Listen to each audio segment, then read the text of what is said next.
직장인으로서 회사 월급 말고도 뭔가 열심히 벌어보려고 하니 재테크가 가장 만만한 것 같긴 한데, 재테크도 막상 시작해보면 어떤가요? 주식이나 부동산이나 돈을 낳다 보니까 원금 자체가 아마 많이 필요할 거예요. 큰 돈을 벌려면 원금이 많이 필요한데 원금은 또 어디서 가져오나요? 월급으로 원금을 많이 키우기 힘들고 결국은 요즘 유행하는 부업들에도 관심을 갖게 되죠. 저도 그랬습니다. 처음 신입으로 입사했을 때 월급 300만 원 딱 받고는 어떻게 내가 이 돈으로 10년 동안 모아서 30대 집 하나 마련할 수 있을까 하는 생각을 정말 많이 했었어요. 말이 월급 300만 원이지 내가 살고 먹고 쓰는 고정비를 제외하면은 내가 한 달 동안 저축할 수 있는 금액은 100에서 많아야 150만 원이 안 되더라고요. 재테크 공부 열심히 하고 그때 딱 알았습니다. 부업으로서 열심히 원금을 키워야겠구나. 그래서 오늘 영상은 제가 원금을 키우기 위해서, 투자할 목돈을 만들기 위해서 도전했던 부업 5가지에 대해서 말씀을 드려볼 거예요. 이 부업 5가지를 배워보기 위해서 제가 강의비로만 3천만 원을 썼었습니다. 그래서 지금 영상을 보는 여러분들은 이런 시행착오 겪지 마시고 오늘 제 영상으로 전부 다 세이브 하셨으면 좋겠습니다.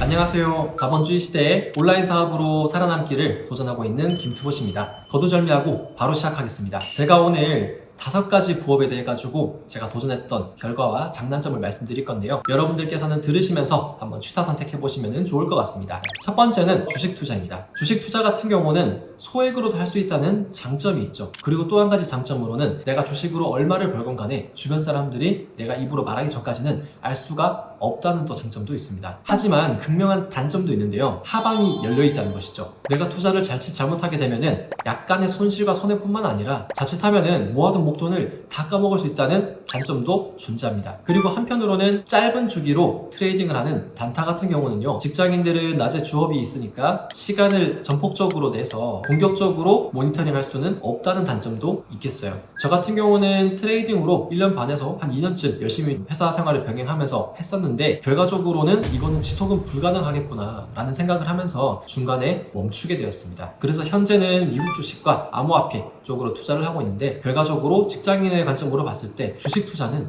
스윙이나 장기 투자가 가장 확실하다고 생각을 합니다. 가끔 보면 그런 분들도 있어요. 내가 어제 국장에서 뭔가 사가지고 상한가를 먹었다. 근데 상한가 먹은 거 얼마 벌었나요? 물어보면은 보통은 푼돈을 넣은 경우 많아요. 100만원씩, 200만원씩. 그거 가지고 30% 먹는다 해가지고 인생이 변하나요? 그래서 저는 주식 투자를 한다면은 꼭 작은 목돈이 아니라 제대로 큰 돈을 넣되 확실하게 먹을 수 있는 종목, 미국에 있는 7대 빅테크 기업 혹은 S&P 500이나 QQQ, 나스닥 100 같은 주에다가 투자하시는 것을 적극적으로 권해드립니다. 두 번째로는 유튜브 부업이에요. 제가 주식 투자를 1년 반에서 2년 동안 열심히 해보고 지속이 불가능하겠다 생각이 들어서 했던 게 유튜브 부업이었습니다. 그 당시에 제가 지금 이 채널에 초반에 올렸던 영상들, 트레이드 보스로 활동하던 그 당시 영상들이 제가 부업으로 했던 것들인데요. 퇴근을 하고 저녁 8시부터 거의 매일 한 2-3시간이죠. 월, 화, 수, 목, 금 5일 동안 자료조사를 하고 주말이 되어서는 영상 2편을 만들고 편집하고 했었습니다.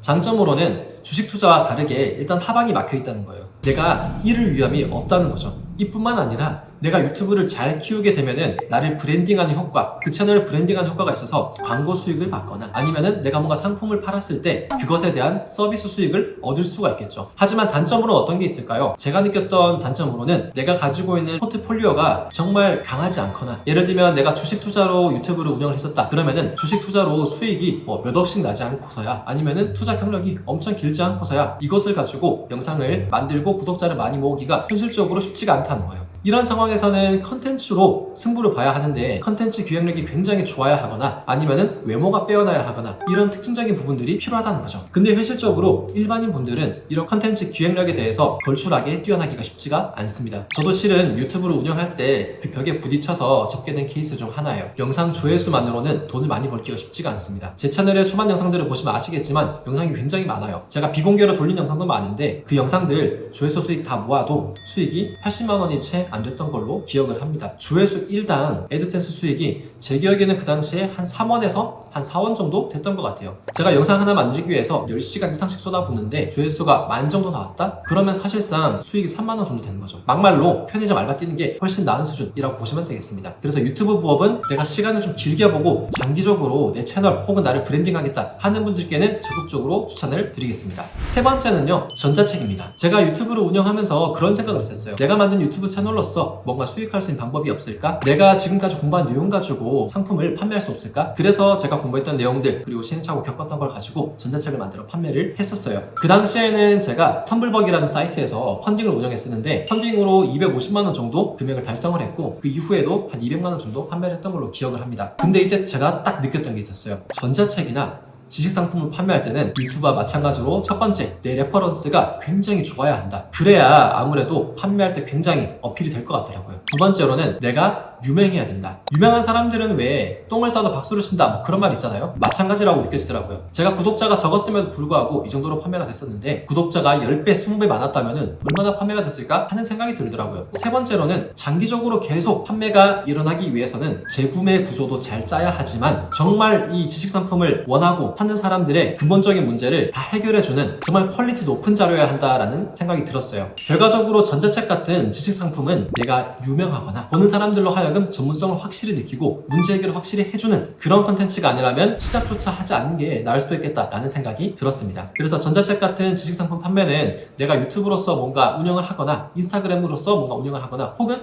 블로그로서 내 전문성을 뭔가 어필하거나 했을 때 나를 보는 사람들이 늘어났을 때 수익할 수 있는 도구 정도로 생각해 주시면 좋을 것 같아요. 네 번째는 해외 구매 대행입니다. 저 같은 경우는 유튜브도 운영하고 주식도 하고 전자책도 해봤더니 든 생각이 있었어요. 내가 유명하지 않더라도 내가 회사 생활을 하고 있는데 회사 사람들이 내가 부업하는 걸 모르게 돈을 벌고 싶다 하는 생각이 컸던 것 같습니다. 그래서 진행했던 게 내 쇼핑몰 운영이었습니다. 해외 구매 대행 같은 경우는 네이버나 쿠팡, 옥션, 지마켓, 11번가 이런 마켓에 내가 입점을 해서 판매를 하는 건데요. 외국에 있는 물건을 들여다가 판매를 하다 보니까 재고가 없어도 되고 판매가 일어나고 나서 내가 마켓에서 정산금을 받는 구조이기 때문에 수익도 확실하게 챙길 수 있다는 장점이 있었어요. 그리고 이런 식으로 해외 물건을 위탁해서 판매하는 경험을 하고 나서 내가 이런 상품을 브랜딩하고 싶다, 내가 이런 상품을 한번 제조해보고 싶다 하면은 이런 쪽으로 발전하는 분들도 꽤나 많은 시장이고요. 그래서 해외 구매 대행 같은 경우는 직장인으로서 하루에 한 2~3시간 쓸 수 있다면은 저점은 어느 정도 방어가 되고 부업으로도 올해 한 200~300만 원까지는 충분히 벌 수 있는 그런 시장이라고 생각을 합니다. 저도 벌써 이 업을 한 지가 4년 차가 됐네요. 끝으로 다섯 번째는 마케팅 대행업입니다. 요즘 마케팅 대행사 창업 이런 카테고리로도 굉장히 관심을 갖는 분들이 많은 것 같아요. 제가 회사 생활을 5년 동안 영업을 해봤잖아요. 영업을 해보고 제가 해외 구매 대행 이커머스 쪽으로 빠진 이유는 사실 그것도 있습니다. 사람을 제가 만나고 응대하는 일을 좋아하긴 하는데 그게 업이 됐을 때 굉장히 좀 필요한 게 있더라고요. 그래서 사람을 좀 상대적으로 덜 만나고 싶어서 이런 쇼핑몰 쪽 운영한 것도 있는데 마케팅 대행업은 어떤가요? 철저하게 영업이 기반이 되는 직종입니다. 내가 이걸 부업으로 하겠다 라면은 대인관계를 했을 때 어떤 대표자를 만났을 때 마케팅에 대한 실무 지식도 풍부해야 되고요. 임기응변도 뛰어나야 합니다. 그래서 내가 단순하게 영상 컨텐츠를 기획 잘한다거나 글을 잘 쓴다거나 남는 시간이 내가 하루에 한 6시간 정도 되는데 이 시간 동안 뭘 할 수 있을까? 라는 식으로 단순하게 접근하면은 저는 살아남기 어렵다고 생각해요. 마케팅 대행업에 도전하겠다 하는 분들은 내가 영업 능력이 좀 되는지 아니면 최소 2~3달 동안 이 영업을 뛰기 위해서 전문적으로 지식을 쌓을 준비가 돼 있는지 이런 것들에 대해서 스스로 많이 돌아보신다면 좋을 것 같습니다. 저도 마케팅 대행업을 직접 운영을 해봤었는데요. 보통은 원고 한 건당 외주 작가들에게 맡기는 비용은 10,000원에서 한 15,000원. 그리고 직종마다 다르지만 병원 같은 경우는 내가 포스팅 하나를 해주는데 약 한 10에서 15만원, 학원 직종 이런 쪽들은 보통 한 5만원에서 10만원 안쪽으로 원고료를 받게 됩니다. 그래서 만약 내가 한 달 동안 포스팅을 10개를 써주기로 했다 라고 하면은 7만원 원고료를 기준으로 2만원 정도 작가에게 내줬을 때 사실상 한 건당 5만원 정도 남는 거죠. 이런 식으로 마진 구조를 책정하기도 하고 여기다가 네이버 지도 세팅도 해드릴게요, 아니면은 영상도 몇 개 더 만들어 드릴게요 하는 식으로 상품 금액을 많이 끌어올려서 계약을 고단가로 받기도 하겠습니다. 그런데 이러나 저러나 항상 느끼는 건 소통이 중요하다는 거,